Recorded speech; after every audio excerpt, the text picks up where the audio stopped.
Hey guys, so really quick, I'm going to be doing just a video showing how to wire up an amplifier and subwoofer. This is my 2015 Tesla Model S P85D with the Ultra High Fidelity Sound system in it. So there's only a couple of videos I found on YouTube that showed how to do it, and I think they could use some updating if you have this specific sound system with the factory subwoofer. So first things first, there's several videos of how to remove all the plastic trim pieces. I'm not going to go into that, but I am just going to show you. There's your 12-volt battery. This is my subwoofer power wire that I'm going to run. It runs down through the firewall back there. And then I ran it down through my floorboards, back underneath, and then into my trunk. And so this is the part that I was gonna go over really quick. On some older videos, it says to wire it, the line out converter up underneath the dash, back there where this purple plug is, there's a couple teal wires. So I had torn it apart and then come to realize that those teal wires run back to the factory subwoofer right back here.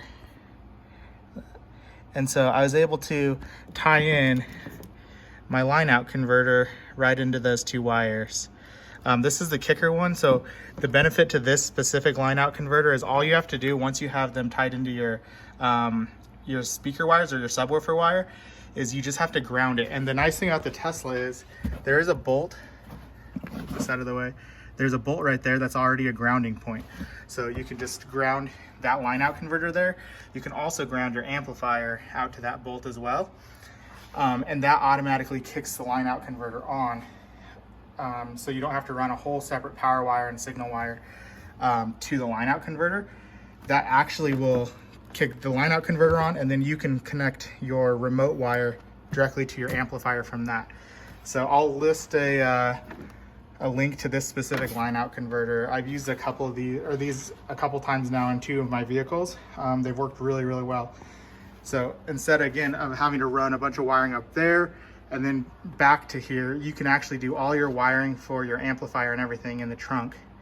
And then I have mine ran to a subwoofer right here. So anyways, again, here you go.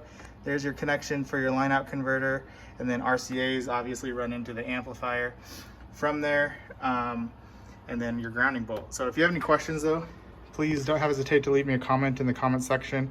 I know this is a really fast video, but I'm more than happy to answer whatever else you need. Thanks, bye.